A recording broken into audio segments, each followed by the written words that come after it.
Bon, déjà, merci beaucoup d'être là. Je vous présente Yasmine. Yasmine, elle vient de La Réunion. Et là, je suis désolée, je reprends mes anti-sèches. Yasmine, elle vient de La Réunion. Elle a été responsable relations publiques dans une entreprise de gestion des risques. Et maintenant, elle se consacre bénévolement à l'association Endo-France. Et elle est d'ailleurs présidente de l'association. Elle a écrit aussi 2 livres, Idées reçues sur l'endométriose et un autre livre qui s'appelle L'endométriose de Clara, comprendre la maladie pour les 15-25 ans.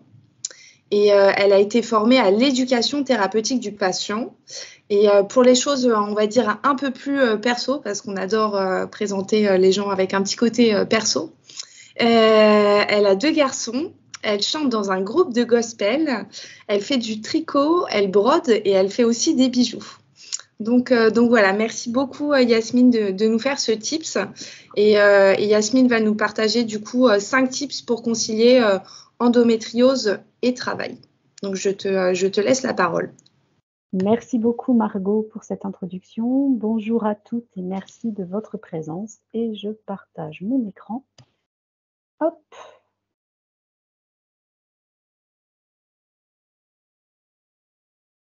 Et voilà. Alors, 5 tips pour mieux concilier vie professionnelle et endométriose. Je vais en 2 minutes vous parler d'Endo-France. Donc, c'est une association qui a 20 ans maintenant, 22 ans, pardon, qui est agréée par le ministère de la Santé. Et c'est une association animée uniquement par des bénévoles. 0 salariés chez Endo-France, 120 bénévoles répartis sur toute la France et dans les dom-toms, qui, l'année dernière, ont réalisé plus de 600 actions partout en France pour soutenir et informer le public sur la maladie, répondu à 45 000 mails, ce qui est juste énorme, hein, puisque en tant que bénévole, c'est toujours après le boulot, après la vie perso et après la vie avec la maladie. Et nous sommes soutenus par 3 000 adhérents, ce qui est important pour nous puisque ce sont nos seules ressources.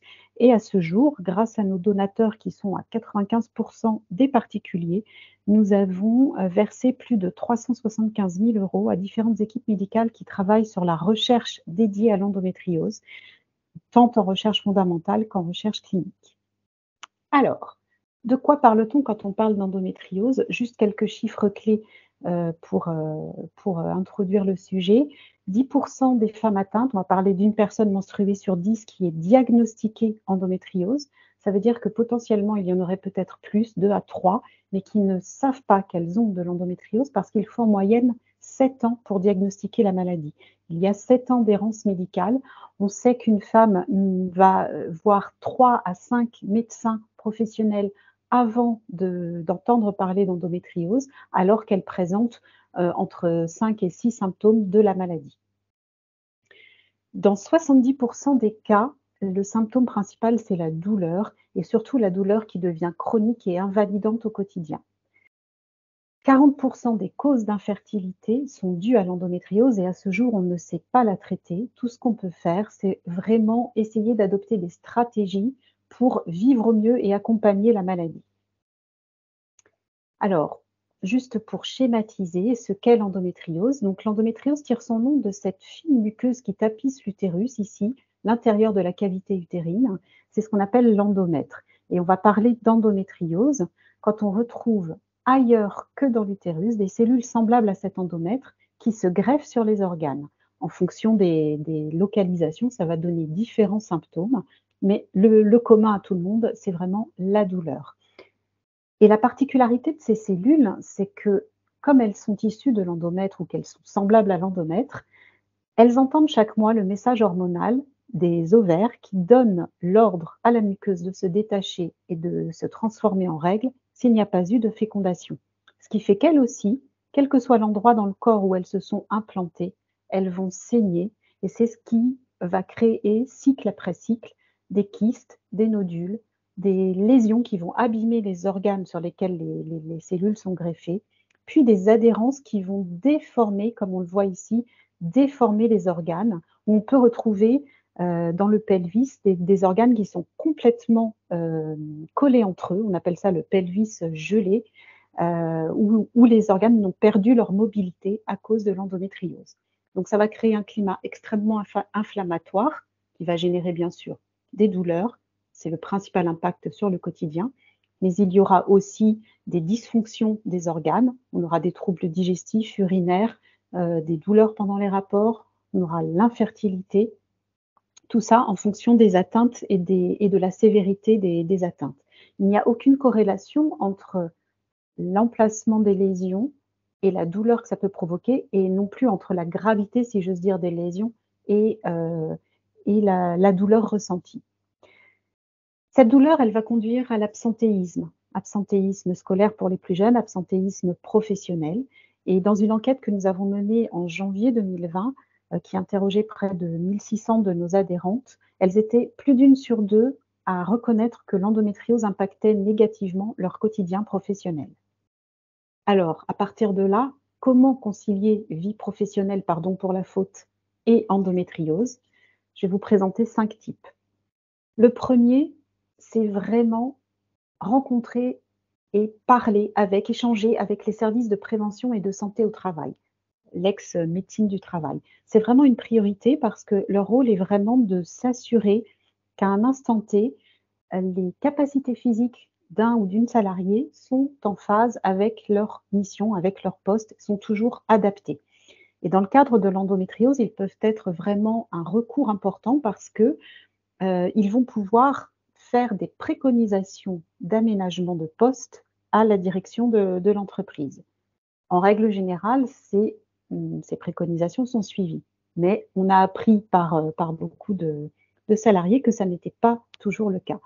Donc la deuxième chose à faire, c'est de demander la RQTH, la reconnaissance de la qualité de travailleur handicapé, surtout quand l'endométriose devient invalidante pour le quotidien et pas seulement pour le quotidien professionnel.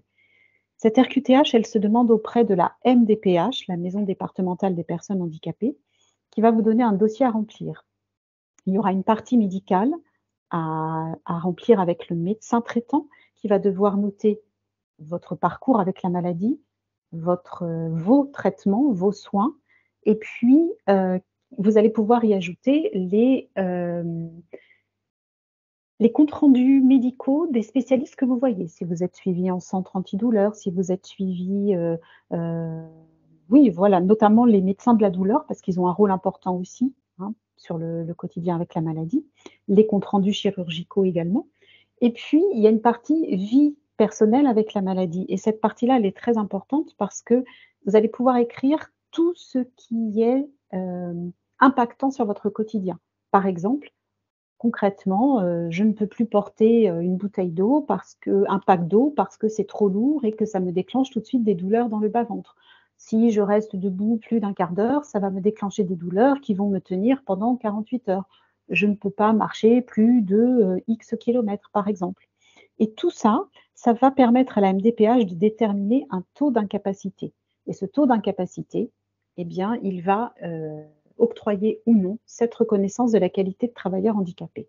Et elle est importante, cette reconnaissance, parce que elle va obliger, il y a une obligation d'aménager le poste de travail de la part de l'employeur.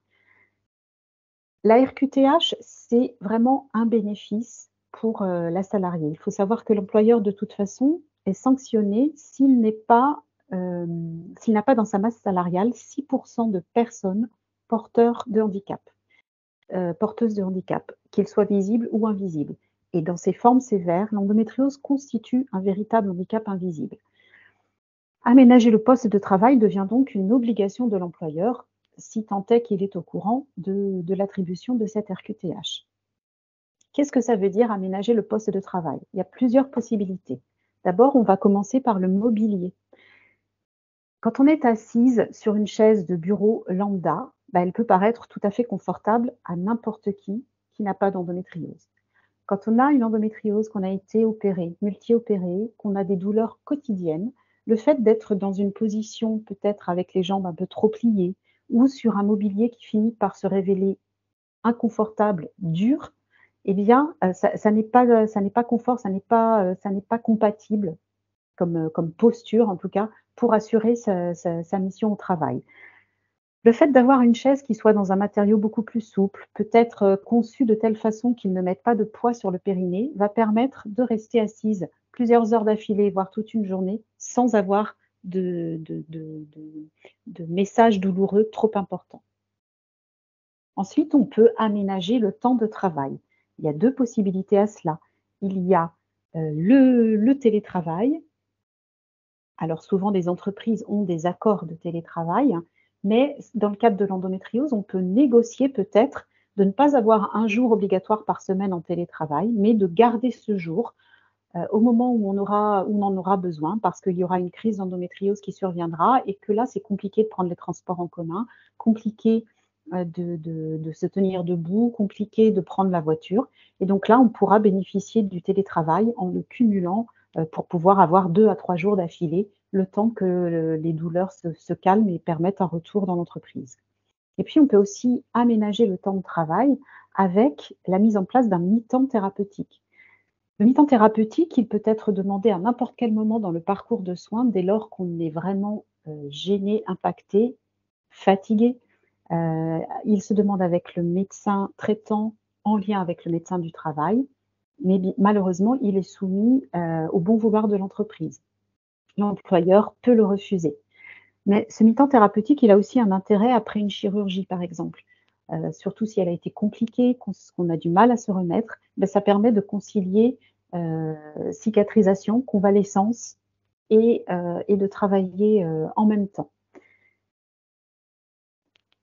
Et puis, aménager le poste de travail, malheureusement, dans certains cas, ça veut dire aussi revoir la fiche de poste et aménager les missions. Il y a des missions qui ne sont plus possibles, soit parce qu'il faut porter des charges lourdes, soit parce qu'il faut être debout. Voilà, ça n'est plus possible. Donc, dans ce cas-là, avec le médecin du travail, on va détailler la fiche de poste et voir les missions qui posent problème avec l'endométriose.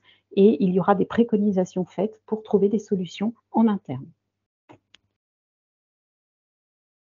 On peut, quand tout cela n'est pas possible ou pas suffisant, se reconvertir. On rencontre beaucoup de femmes qui utilisent cette solution-là. Il y a 2 possibilités. Soit on va se reconvertir en mobilité interne au sein de l'entreprise, donc changer de mission, et l'employeur dans ce cas-là, doit proposer des formations qui permettent d'accompagner la salariée vers une nouvelle mission.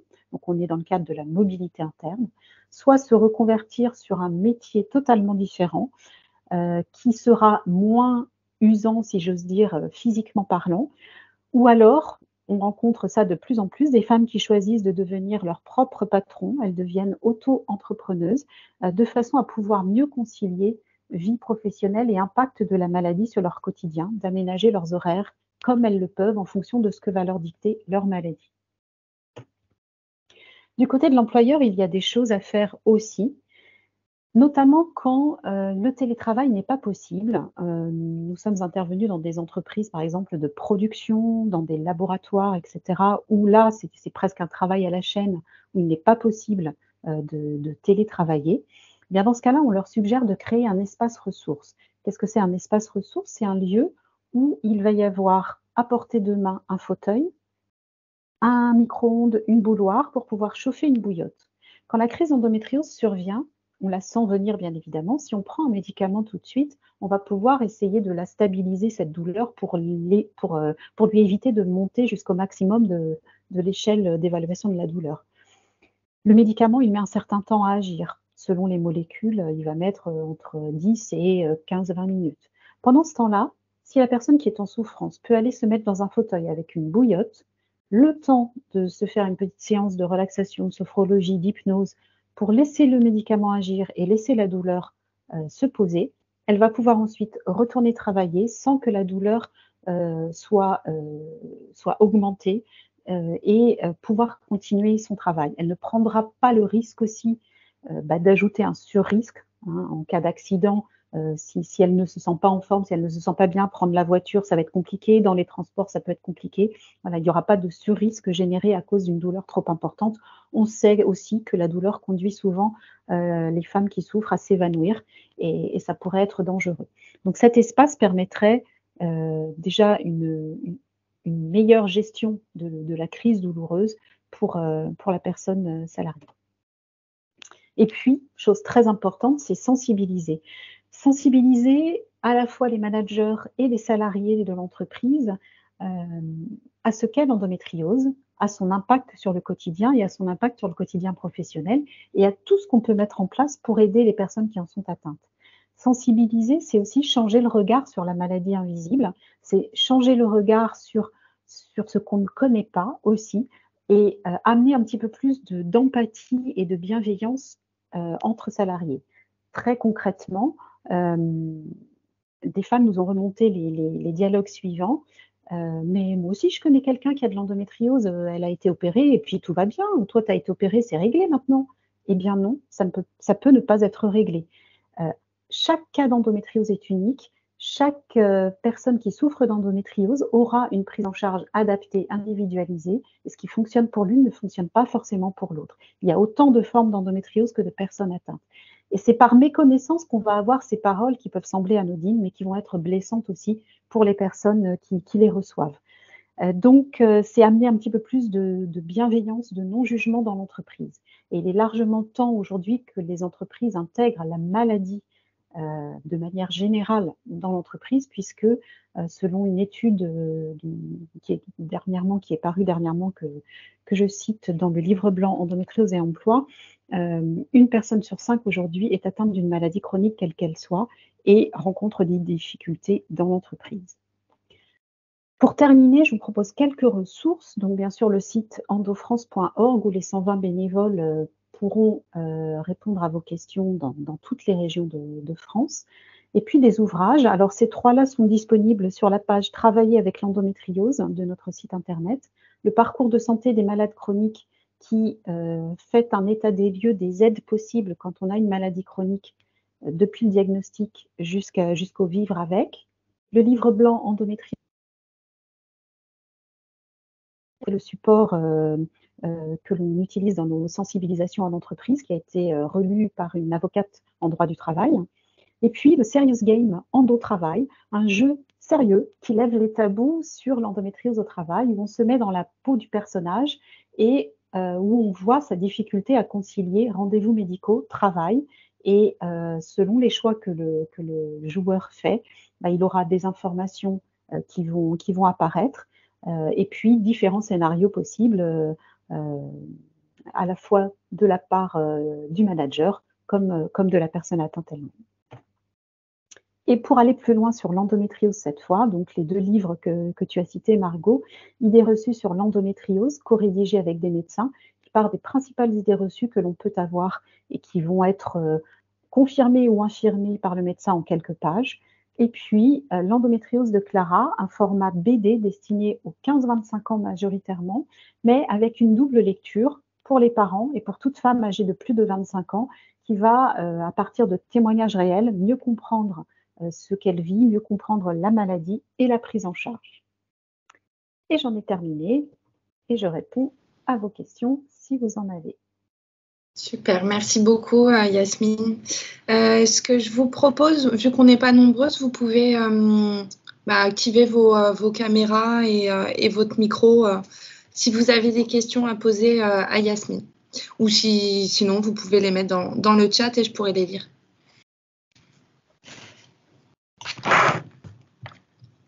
Vas-y Catherine.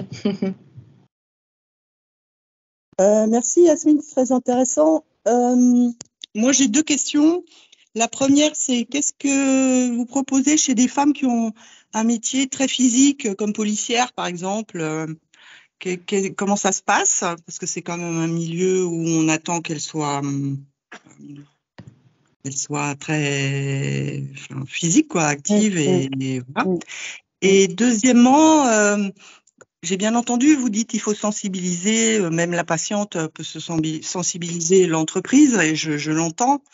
Mais quel est le pourcentage de femmes qui ne souhaitent pas faire état de quelque chose qui est très privé quand même, qui est une maladie? Peut-être que certaines femmes ne sont pas d'accord ou que ça gêne de communiquer sur leur lieu de travail. Merci.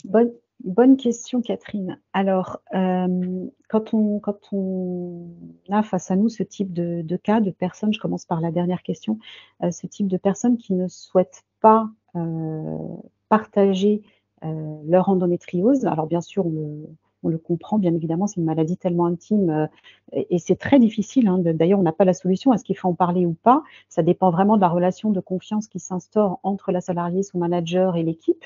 Mais on sait aussi que de toute façon, ça peut générer des frustrations au sein de l'équipe parce qu'on ne connaît pas la maladie et qu'on peut avoir des phrases du style « mais à chaque fois que tu es absente, c'est nous qui… » Le travail retombe sur nous. Donc ça, c'est quelque chose effectivement qui existe.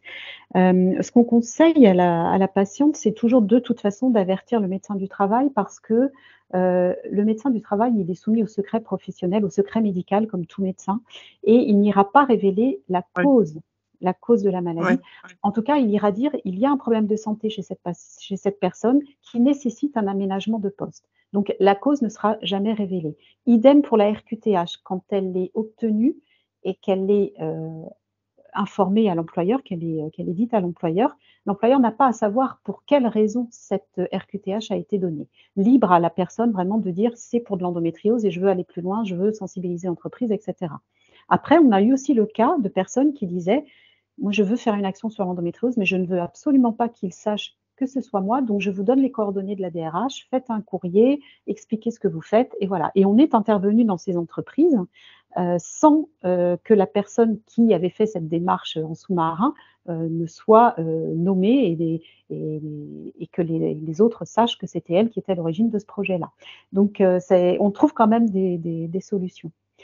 Pour les métiers physiques, c'est bien ça la difficulté, effectivement. Alors déjà, on va aider la personne à trouver des solutions pour mieux vivre sa douleur au quotidien et les gênes que ça peut entraîner. Mais malheureusement, bien souvent, on est obligé, elles sont obligées de changer de métier. Parce qu'effectivement, un métier tel que celui que vous aviez cité, c'est vraiment… très physique et on attend énormément de ces personnes-là et malheureusement, c'est pas toujours compatible. Alors, parfois, on les aide aussi parce qu'on découvre au moment de ces sensibilisations qu'elles sont pas du tout au fait de tout ce qui peut être mis en œuvre pour soulager une douleur chronique. Et donc, on leur donne aussi des informations en ce sens qui vont les aider finalement à beaucoup moins souffrir et mieux gérer leur temps de travail avec la maladie. Oui, merci. J'ai partagé d'ailleurs le site EndoFrance dans le chat. Et ben merci beaucoup Yasmine, merci d'avoir été présente et de nous avoir partagé ces tips. Et voilà, je vous ai mis les prochains événements Femmes de Santé dans le chat aussi. Si jamais vous voulez y participer, vous êtes les bienvenus. Merci beaucoup. Merci à bientôt. Beaucoup. À bientôt. Merci. À bientôt.